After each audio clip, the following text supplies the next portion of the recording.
Chapter 9. I wish I could fly like you, Solomon. Why, Sarah? Why would you like to fly?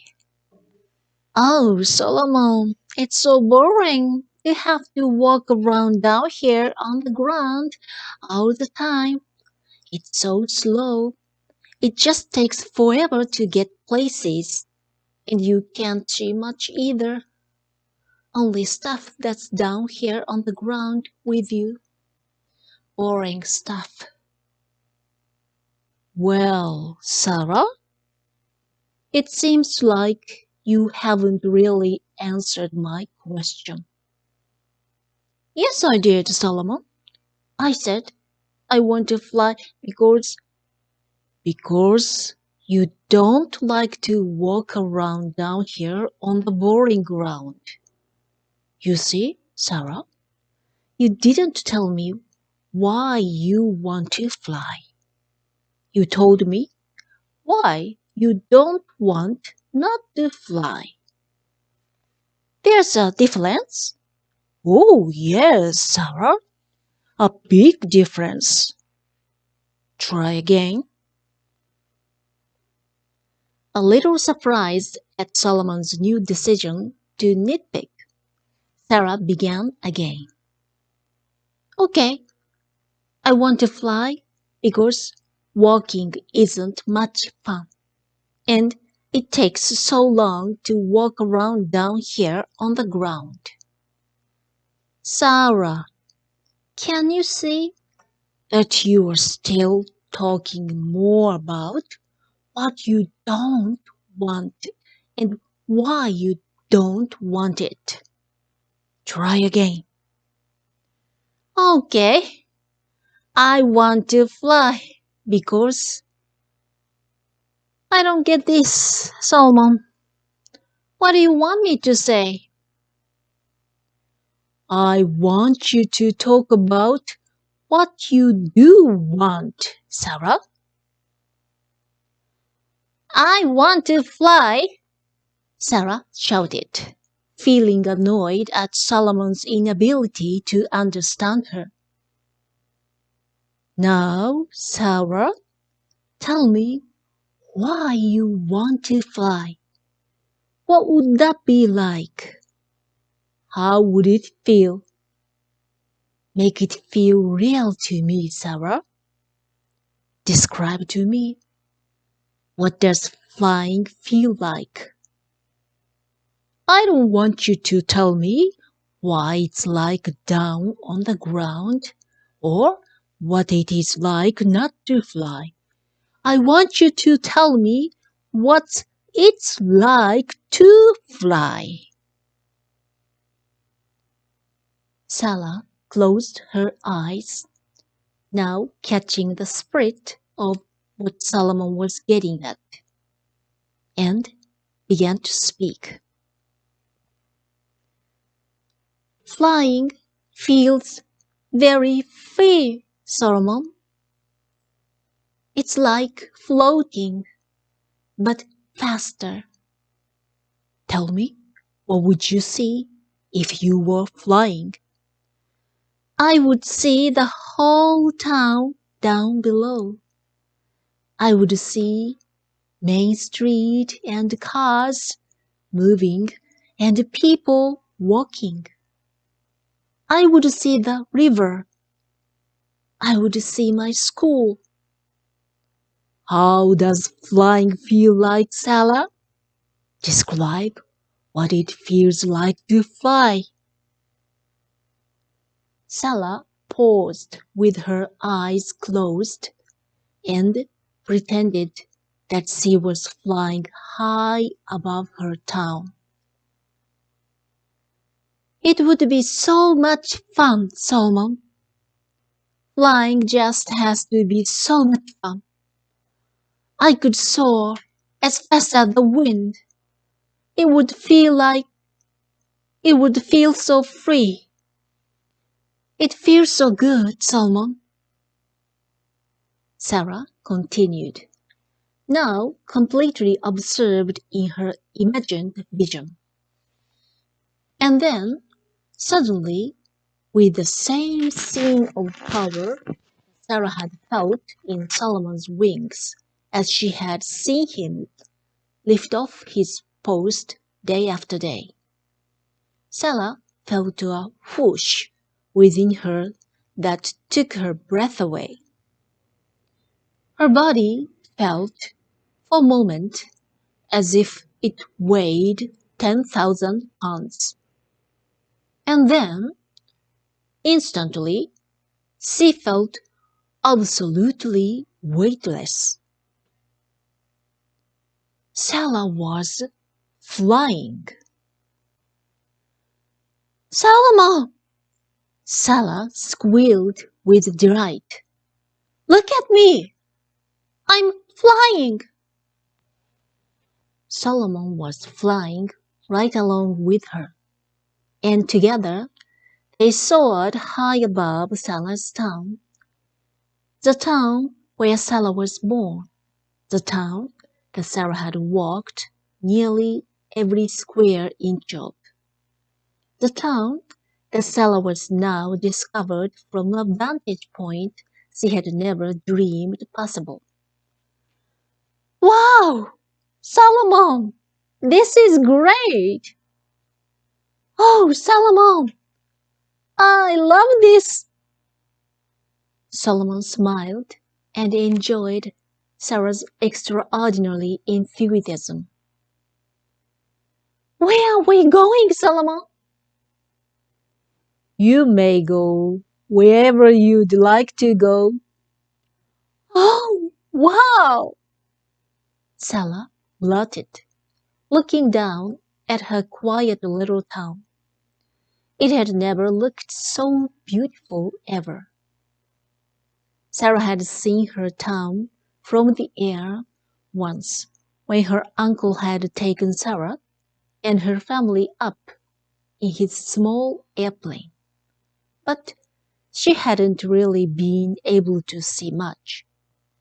The windows in the airplane were so high, and every time she got up on her knees to get her face closer to the window for a better view, her father had told her to sit back down and buckle her seat belt.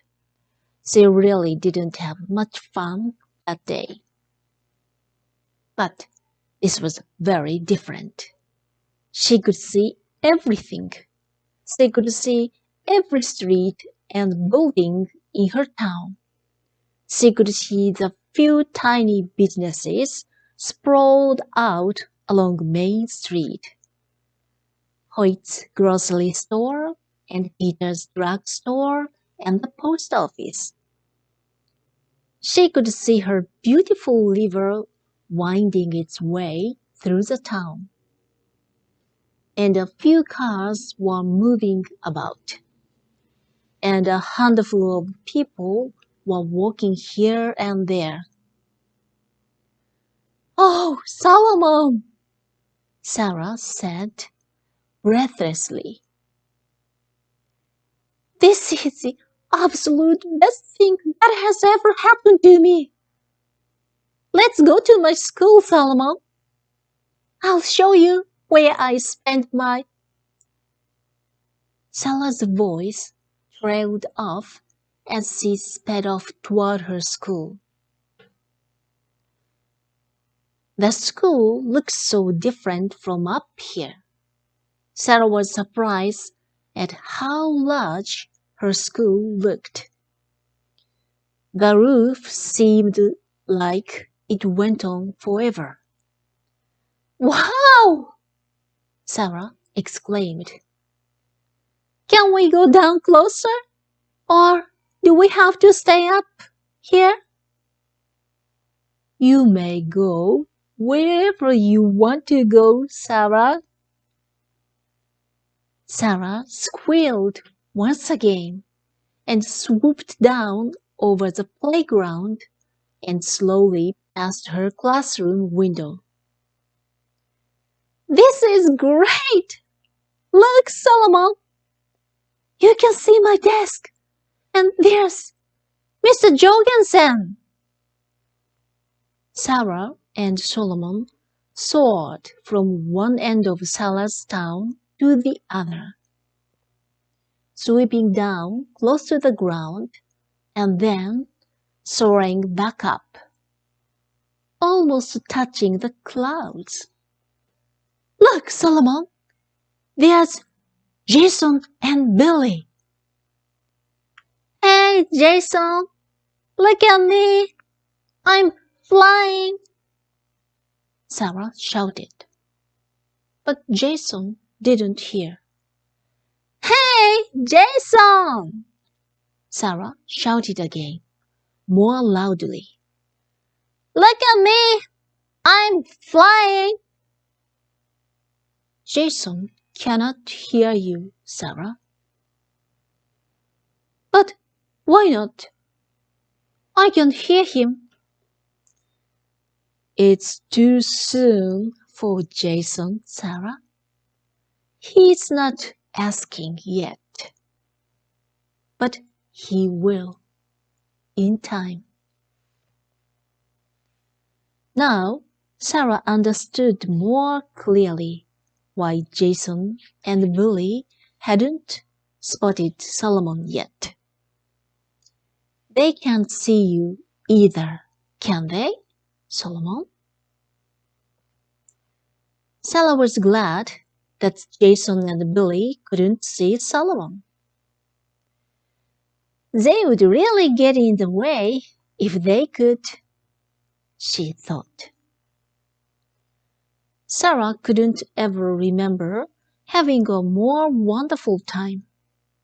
She soared high into the sky, so high that the cars on Main Street looked like little ants moving about.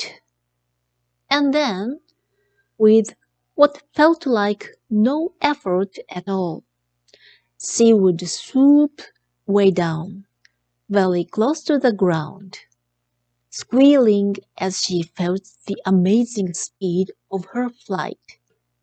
She swooped down right over the river, with her face so close to the water that she could smell the sweet, mossy scent, ducked right under the Main Street bridge, and then zoomed out the other side.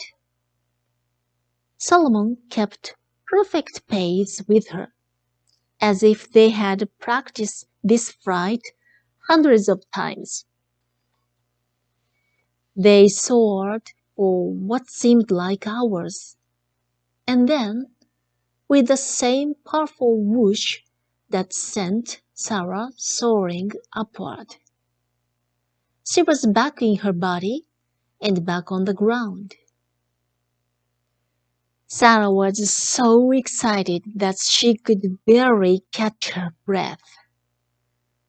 This had truly been the most exceptional experience of her life. "Oh, Solomon, that was wonderful!" Sara squealed. It felt to her as if they had been flying for hours. "What time is it?" Sara blurted, looking at her watch, certain that she would be in big trouble for being so tardy today. But her watch showed that only a few seconds had passed. "Solomon, you live a very strange life, you know. Nothing is quite the way it's supposed to be." "What do you mean, Sara?" "Well, like, we can go flying all round town, and no time passes. Don't you find that strange? And like me, being able to see you and talk to you, but Jason and Billy can't see you or talk to you. Don't you find that strange?" "If their wanting were strong enough, they could, Sara. Or if my wanting were strong enough, I could influence their wanting. What do you mean? It was their enthusiasm for something they hadn't actually seen that brought you to my thicket. They were a very important link in the unfolding of our meeting. Yeah, I guess. Sara didn't really want to give her little brother the credit for this extraordinary experience. She was more comfortable letting him keep his position as a thorn in her side, but a key to her joyful enlightenment. There was too much of a stretch just yet. So, Sara, tell me what you have learned today. Solomon smiled. I've learned that I can fly all over town and no time will pass. Sara stated questioningly, wondering if there was what Solomon wanted to hear. I've learned that Jason and Billy can't hear me or see me when I fly because they're too young or not ready. I've learned that it isn't cold at all up there when you fly. That is all very good, and we can talk all about that later. But, Sara, did you notice that as long as you were talking about what you didn't want, that you couldn't get what you did want? But when you began talking about what you did want, even more important, when you were able to begin feeling what you did want, then it came instantly. Sara was quiet, trying to remember back. But it wasn't easy to think about anything that she was thinking or feeling before she was flying. She would much rather think about the flying part. Sara, ponder this as often as you can and practice it as much as you can. You want me to practice flying? All right. Not just flying, Sara.